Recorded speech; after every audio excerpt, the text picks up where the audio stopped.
Hello and welcome to Ag PhD. I'm Darren Hefty. And I'm Brian Hefty. Thanks for joining us today.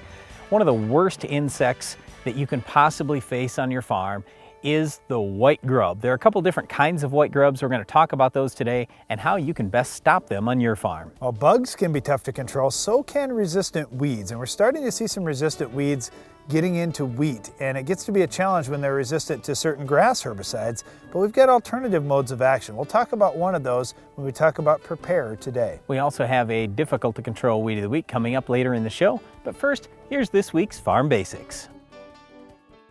Farm Basics is brought to you by the Liberty Link trait and Liberty Herbicide from Bayer. The most reliable weed management solution, Liberty Link and Liberty Herbicide are the link to efficient row crop production and sustainable weed management.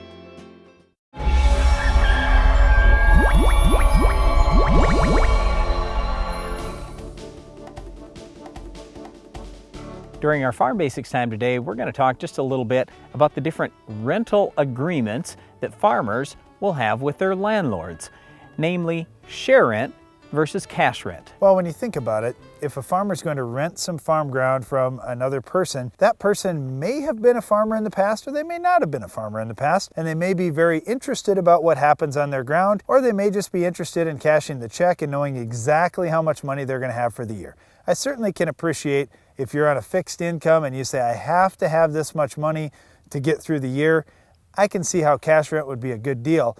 For me, Brian, though, as a farmer now, I can just see myself in retirement with land that I own saying, you know, I still want to be involved. I want to know what's going on. I want to hear from that farmer about the decisions that are getting made. I may want to share in that crop where if we have a great year, I get more money. But if we have a tough year, well, then we both share in that tough year. Yeah, but see, what's changed now is there is crop insurance today, where we didn't used to have crop insurance, and especially good crop revenue assurance like we have now. The farmer really was taking a lot of risk, so the landlord was almost forced to share in some of that risk with him. Well, now the landlord just looks at it like, well, Mr. Farmer, you can go get crop insurance, so you're going to be protected here. So I just want to get my check. And we've seen a dramatic decrease in the amount of share rental agreements in the last 20 years compared to cash rent. Most farmers that I know, they've all gone to cash rent, and you know, that's fine. It's just a little bit different way to do things. When it comes to this management side that Darren is talking about, in a lot of cases, that's the way it used to be. It was always the retired farmer. He would work with this younger farmer who was now farming his ground, and they would talk a little about the seed and the herbicide and the fertilizer and all these things that would go back and forth. Well, there are a lot of decisions that get made now on the farm. I mean, it's millions of dollars many farmers are investing to put that crop in, and the landlord a lot of times doesn't want or doesn't really need to be involved with that because everything has changed in just the last few years. You look at biotechnology and GPS and all these new things that have come. The change is happening so rapid anymore, it's really hard to keep up with that unless you're actually farming each and every year. I think it's still important though, Brian, to keep that relationship with the landowner. If you're the Certainly. tenant and you're out there farming, it used to be where you're sharing and you're talking all the time about these things. Now you may just see that person once or twice a year as they're getting the checks, and in fact they may be in Arizona or something, who knows, for the winter, and you may be just mailing them a check. I think it's still important to talk to that farmer and let them know what's going on and say, hey, you know what, I'm doing a nice job for you. I got the weeds under control. I mean, talk to the landlord. Talk to that landowner and just say, you know, here's what we're doing out in the field. We're going to go corn this year. Here's why we're doing it, just so they know. And I realize they don't have any say in it. They're just renting you the ground. Hey, it's this much money and you can farm my ground, do whatever you want with it. But I think it's really important to let the farmer know or let that owner know that you're taking care of that ground for them, so you have that relationship going forward. Yeah, but I disagree with you. I think that the landowner absolutely does want that ground to be taken care of. And in fact, many times the landlord is telling the farmer specifically, here's what I need to have done with the ground. You can't take any residue off the field or anything like that. And in a lot of cases now, what we're starting to see is landlords that are specifying, hey, you have to at least put as much fertilizer back as what you've removed from the ground. This, I think, is incredibly important. And it's another thing I talk to landlords about who want top dollar for cash rent. And I just say, look, if the guy's got to pay you top dollar for cash rent, guess where he's going to cut? He's probably going to try mining out some of your P&K. So what I'd rather see you do is cut back a little bit on what you want for rent and tell him, look, I'll cut your rent by $50, but I want that extra $50 going into fertility to build up my soil long term. Farmland is certainly a good long-term investment, and if you are farming today, owning your own ground is a good thing for you because you have that stability and security. However, if you're going to either cash rent or share rent some more ground so you can farm more land or you can get started before you've built up enough equity to buy your own land, it's a great way to go. But it's still important, whether you're cash renting or share renting, to communicate with that landowner and build a relationship. Well, one of the important things we always want to do on landlord ground and on our own ground is controlling tough weeds, like our Weed of the Week. Can you identify this week's weed? What's next in weed control technology? Roundup Ready 2 Extend soybeans will provide tolerance to dicamba and glyphosate and will be built on the Genuity Roundup Ready to Yield tray. See them in action at extendfollowafield.com. If a new machine storage building or shop has been on your mind, it's time to call Morton Buildings. Now through the end of February, take advantage of discount pricing during our Building Value Days sales event. For over 110 years, Morton has served the American farmer with quality buildings for a variety of uses that meet your needs and style. Give us a call or visit us online and join generations of customers who've discovered the quality and dependability of a Morton building. Capello corn headers are designed for producers who expect more. Expect more grain in your bin. Expect an industry-leading 2-year manufacturer's warranty. Expect Capello-designed chopping and folding options that save you time and money. And whether red, green, or yellow, expect row size options that fit your operation because all producers deserve the best. Expect Capello. It's ahead above the rest. For lower cost, higher production, see your Mandaco Agri-Dealer. Ask about the best production-built land roller on the market. Mandaco, simple design for easy transport to easy use. 12 to 85-foot widths, heavy-duty 4x8 3/8-inch tube frame, and now available with a steerable wing wheel. Mandaco land rollers, improved soil-to-seed contact, faster, more uniform germination, less moisture loss, eliminate downtime due to rocks. See your Mandaco Agri-Dealer. Visit northcountrymarketing.biz or call. Looking to maximize yield? Quick Roots is a microbial seed inoculant that allows the plant root to explore a greater volume of soil, the key to higher yields. Quick Roots continues to generate yield response on corn, soybeans, wheat, and more. Quick Roots is applied to the seeds so the live microorganisms go right to work, enhancing seedling vigor, increasing the uptake of certain nutrients, including NPK, and expanding root volume. Maximize yield on your farm this season. Call TJ Technologies or your local dealer and get your Quick Roots today. A proven herbicide for decades, dicamba can provide burn-down residual control of tough and resistant weeds for up to 14 days. That's another reason why farmers will use dicamba for years to come. Brought to you by Roundup Ready Plus Weed Management Solutions. In the last few years, one of our favorite new wheat herbicides has been Pre-Pare, and the main reason why is because we can actually use this pre-emerge. Prior to Pre-Pare coming out, we didn't find a lot of farmers using pre-emerge herbicides in wheat, but I think it's a nice tool for weed control. Well, just like we use pre-emerge herbicides in corn and soybeans, pre-emerge herbicide use in wheat can be just as effective for you in terms of controlling that first flush of weeds, getting a good crop established, getting a good stand early in the year, and protecting your yield. When you think about it, if you're going to wait to spray everything post-emerge, you're going to let all the weeds get up. That means they have taken up some water, they have taken up some nutrients that your crop could have used. It makes a lot of common sense to control the weeds before they're out of the ground. Now all the water and all the nutrients can go right to your crop. This Pre-Pare has the same active ingredient that the old Everest did, or the new Everest 2.0. It's just Everest 2.0 also has a safener, so it can be used more safely post-emerge in wheat. Now technically Pre-Pare actually could be used early post-emerge in wheat. It's just that we advise you use that pre-emerge, use the Everest 2.0 post-emerge, since the Everest is just a little bit safer. Now we're not recommending using Pre-Pare down and then coming back with Everest 2.0. That isn't our lead recommendation because those products are ALS products. What we like in wheat is being able to use multiple modes of action to control the weeds. Just like in Roundup Ready soybeans, for example, we don't just want to use Roundup and Roundup and Roundup and nothing else. You see the problems that we're having there. We're getting more Roundup resistant weeds. In wheat, we're using the ACCase inhibitor family of grass herbicides like Axial, Discover, and Puma over and over again, and we're starting to see some issues, whether it's foxtail, Persian darnel, a number of other weeds that we aren't doing a good job controlling. And so we're introducing more of these ALS herbicides into the rotation. Whether we just use Pre-Pare as your pre-emerge and then still use your ACCase inhibitor post, that could work in your rotation, or you may consider using that Everest 2.0 post. Whatever the case may be, we have to get some different modes of action out there, and I think using the pre-emerge product Pre-Pare is a great way to do it. The standard rate of Pre-Pare is 0.3 ounces per acre, but what we find a lot of farmers doing, especially in higher pH ground, is cutting that rate back to 0.2 ounces. Now at the 0.2 ounce rate, they figure, hey, I'm only spending about $4 an acre, no big deal. And when the soil pH is above 7, this Pre-Pare is a little bit more active when the soil pH is real low. So in other words, they feel like they're getting the same control even though they have actually spent only $4 an acre, as opposed to the guy who spent $6 an acre in the lower pH soils using that 0.3 ounce rate. Well, it's all about expectations. When we're going into this year and you're using that pre-emerge herbicide, don't expect it's going to control every weed for the whole year. You're going to have to come back in and spray post-emerge 9 times out of 10. So if you're going out there with your pre-emerge herbicide, it isn't the biggest deal in the world if you're using the very strongest rate your crop could possibly tolerate. You just want to use a rate that's going to control the weeds, at least for the first couple of weeks of growth.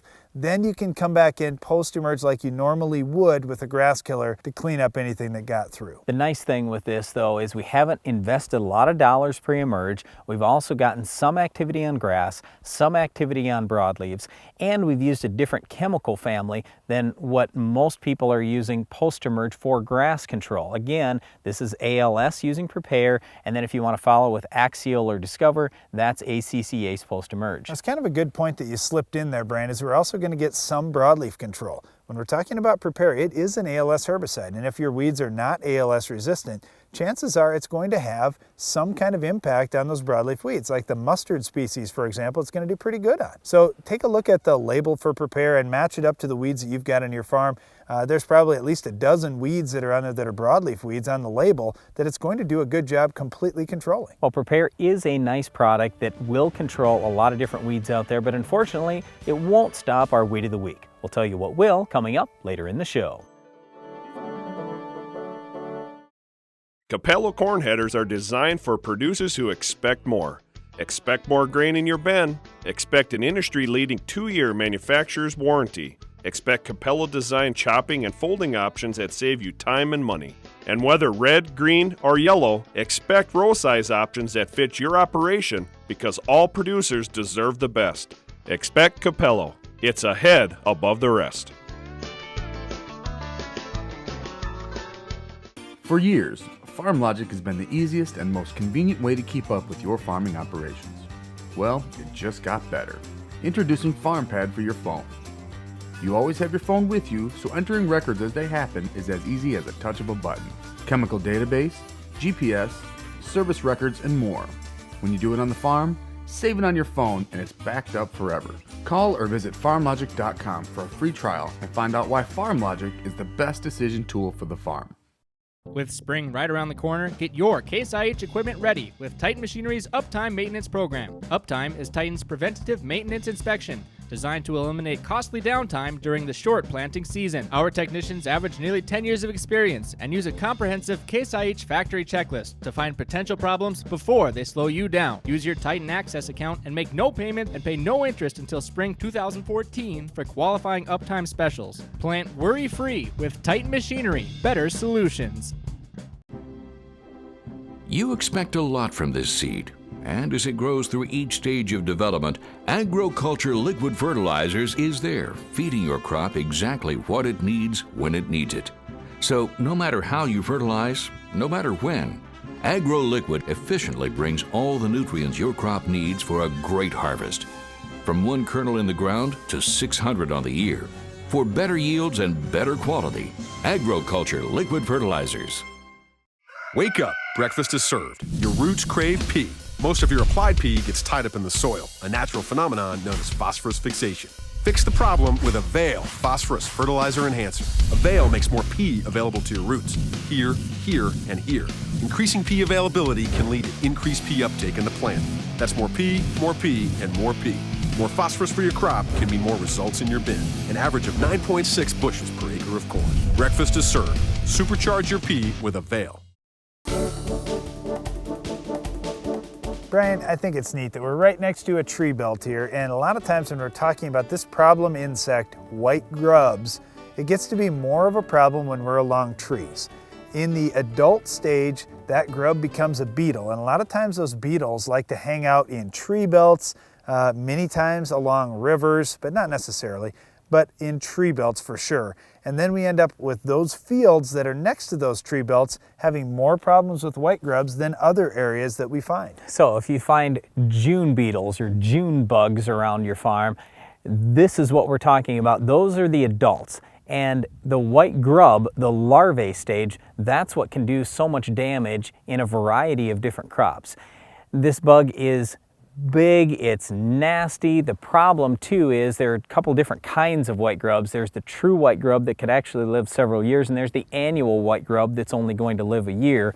Especially when you see those true white grubs, you get a big time problem quite often because common rates of insecticides, things like Force, Aztec, Capture, they're okay on white grubs, but they're not fantastic. Well, I always think about it this way, the dose makes the poison, and we've got tiny little corn rootworms or tiny little wireworms. Right. You know, they aren't that big of an insect. And so the normal rates of insecticide that we're using are pretty effective controlling them. However, with white grub, I mean, it's 10 times bigger than what a rootworm is. Okay, so let's talk first about the rate. Quite often over the last few years, we've found a lot of people cutting the rate. We've done it on our own farm too. We figured, well, I'm using traded corn, I got rootworm corn, I can go with a half rate of Force or Aztec or Capture or something. But with white grubs, you've got to have the full rate, and you need, I'm serious, the full labeled rate and a good seed treatment like Poncho, Gaucho, or Cruiser, and even then it might not quite be enough. So anyway, make sure you're using the full rate. In terms of placement, I would say I want it down in the ground a little bit, probably in furrow. What do you think? Absolutely. You know, there's 3 different main ways that we're putting on soil-applied insecticides at planting time in corn. We're putting them on either band, where we put a narrow band right on the soil surface above where we plant. That works fine for many insects like cutworms, for example. That's a great way to do it. And you're going to get moisture that's going to move that insecticide down into the root zone over time and give you some protection. Another way to do it would be T-band, where some of the insecticide's on top of the ground, but some is in furrow. I personally like the T-band method for most of the bugs that we're facing. The one exception is when we've got real bad white grub issues, then I want all of that product in furrow. So I would use the strongest seed treatment I could get. Maybe it's a Poncho 500 or even a 1250 you may consider in this case. Then I would also put that full rate of insecticide in the furrow, and I think we can do okay. It's not going to be great. I would be hoping for 80% control. If you can get better than that, that's good. We've done liquid Capture LFR right in the furrow at the strongest labeled rate, and we've seen about 80% control in side-by-side strips going through areas where we've got heavy white grub pressure. Not intentionally, but where somebody forgot to flip on the switch and we didn't get the starter fertilizer, but also the Capture LFR in furrow, and we saw just nice strips right through the field where white grubs were attacking corn plants, and then the next strip over they weren't. So it's pretty obvious. We thought the control was about 80% there. I've also seen good luck putting a Force or Aztec or Lorsban dry granule in furrow at the highest labeled rates. These would be ways that I'd try to protect that corn. Yeah, and there's no reason why you can't go, let's say, Aztec in furrow, and then you could also put Capture on if you wanted to double up on it. Well, you have to follow the labeled rates right. on these things, and I don't want to do anything that's not right out there, but again, just in terms of controlling that bug, sure. You know, if you could put more of a rate of insecticide out some way, somehow, using multiple products or multiple passes, you know, you could certainly use Capture post-emerge in corn. that is a labeled application. That could help you out as well. Yeah, but it'd have to be really early because where we're finding this damage is very early in the spring. One last comment I was going to make, since a lot of people have been reducing tillage over the last few years, we've seen more insects in general and especially more white grubs. We do see a few more around tree belts, but you really could get it anywhere in any field. There are very few soil insecticides that are labeled for soybeans. So then you say, well, I'm just going to go early post-emerge with Capture or something. But you've got to get rainfall to get that Capture down in the ground, and you've got to have a good strong rate. So you've got to use the highest labeled rate of Capture, hope for a good rain, and do a lot of praying that that's going to stop those very big and very hungry white grubs. Dig with the shovel and find out what you got going on. I get so many questions every year. Well, what am I going to do about bugs in this CRP ground that's coming out? Because I'm thinking about going Roundup Ready soybeans. Hey, a lot of those bugs can still attack your soybeans too. So don't just feel secure that I'm not going to plant their favorite food, corn, I'm going to plant soybeans. They'll eat the soybeans. Get out there with your shovel, do some digging in that CRP ground, see what kind of bugs you're going to be fighting and what kind of pressure there is. Well, white grubs certainly can be an issue on your farm, but so can weeds. We'll tell you how to stop our Weed of the Week coming up next. The Weed of the Week is sponsored by the Enlist Weed Control System from Dow AgroSciences, a new herbicide and trait system that will build on glyphosate. You work to protect your farm's legacy and to keep it going.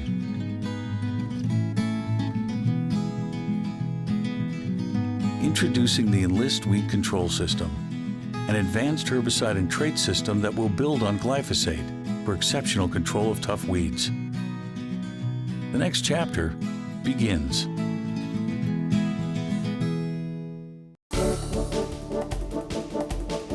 Our Weed of the Week is Puncturevine. You know, wherever we travel around the country, there are some weeds that we just seem to find. In South Dakota, we have Puncturevine. And the reason that I know is because it will actually stick to your tires if you drive through it. Well, we happened to be out in the Pacific Northwest this fall, and we were in Oregon on a farm, and sure enough, we drove through Puncturevine, and it was just amazing to see, wow, you know, we're in a different climate where they're getting 3 times as much rain as what we're getting, and we still have some of the same weeds that we're trying to fight. With Puncturevine, I like the mechanism that it uses to spread. It can attach to clothing, it can attach to fur if an animal runs through, it can even attach to your tractor, car, or lawnmower tires because that seed has very hard and sharp spikes, and that's how Puncturevine spreads. Yeah, and we actually have seen Puncturevine pop tires before, you know, not on big equipment, but certainly on small equipment like a lawnmower. Or a bicycle. I wouldn't want to ride my bike through a Puncturevine patch because I would expect that I'm going to have some trouble. So the way we get it under control, in non-crop areas, if you can kill everything, Roundup is very effective. I've used Roundup killing Puncturevine in parking lots and along the edge of gravel roads. These kind of places, you can do a nice job just with straight Roundup. Once you're out in a grassy area, you don't want to kill the grass off because there are going to be some Puncturevine seeds around in that area. You want to have a nice thick cover of grass to try and choke out any Puncturevine that may want to get started. So you could use a high rate of 2,4-D. You could also use a strong rate of Tordon. Those 2 products would be very effective controlling Puncturevine. Well, fortunately, we don't see this weed in crop very often, but you got any suggestions for in crop? In corn, it's pretty easy. We can use Status. In wheat, you could possibly use 2,4-D, but it can be a little hard on the wheat. I would much rather see you try to use something like Husky at a real strong rate, perhaps even spiking in a little bit of Addition Broad Spec to give it some more pop. In soybeans, there aren't really any good options. Flexstar and Cobra post-emerge would be your best shot. Pre-emerge, Authority, and Valor are okay, but not great on Puncturevine. The other product I should mention is Sharpen that could be used in a burn down, and that would be effective on Puncturevine control, especially when mixed with Roundup out before any crop. Well, that's it for our Weed of the Week, Puncturevine, but stay tuned, Iron Talk is coming up next. Iron Talk is brought to you by Case IH. What are farmers doing to feed the planet? They're using Quadtrek technology, soil management, and planting systems from Case IH to foster a better growing environment that maximizes yield potential. Visit caseih.com to be ready.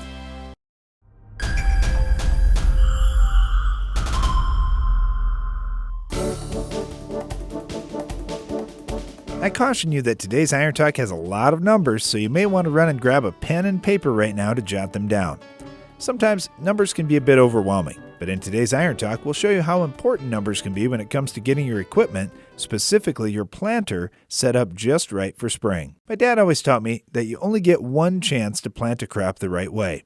If you didn't have seeding depth and seeding population right, there was no way to fix it later. The same goes for soil conditions. While you can't possibly know exactly what the soil conditions will be weeks or months down the road, you can be ready for the exact seed spacing required to get your desired plant population. Here's how you figure it.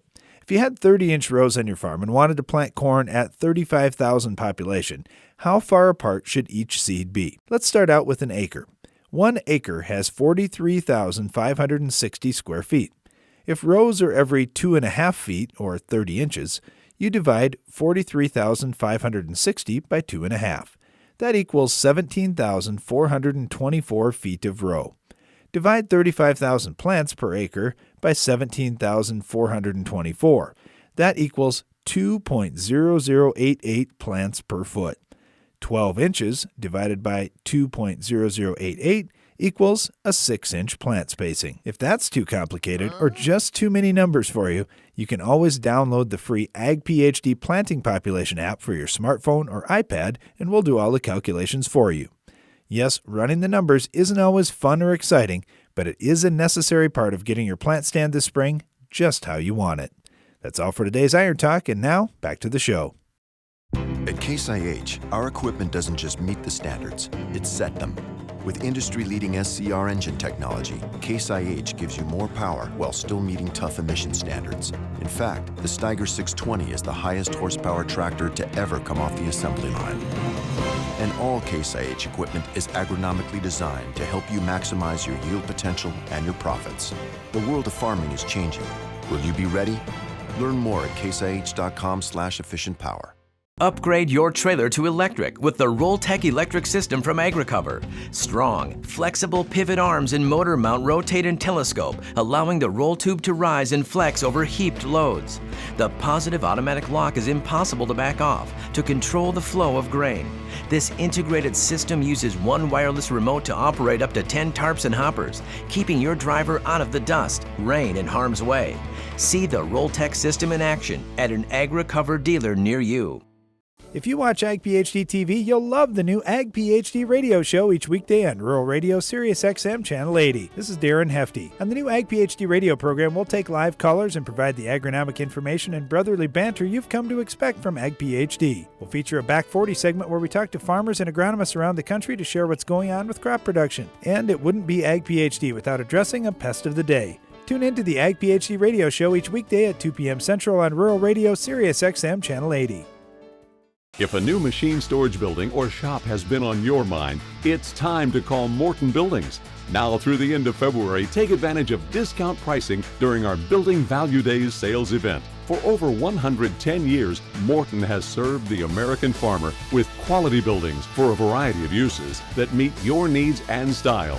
Give us a call or visit us online and join generations of customers who've discovered the quality and dependability of a Morton building.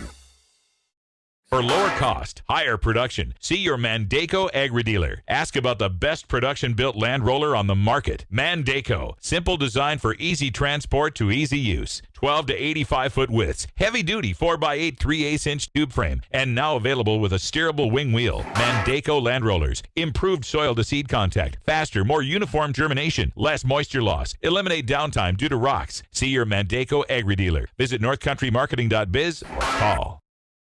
Closed captioning for Ag PhD is sponsored by Norwood Sales. The all-new S-Cube commercial tender is the only tender on the market with poly tanks, giving you the capability to haul seed, fertilizer, water, or liquid fertilizer. Each cube can hold 300 units of seed, 2,000 gallons of liquid, or 300 cubic feet of fertilizer. Options include full functioning wireless remote, stainless steel conveyors, and self-contained hydraulics. Get yours today at Norwood Sales. That's all the time we have for today's show, but be sure to join us again next time for another Iron Talk, Weed of the Week, Farm Basics, and much more. I'm Brian Hefty. And I'm Darren Hefty. Thanks for watching Ag PhD. Can you increase your field's topsoil layer by reducing tillage, planting high residue crops, utilizing cover crops, and adding manure to the soil? Topsoil can be rebuilt. For more information, visit the Responsible Nutrient Management Foundation at rnmf.org.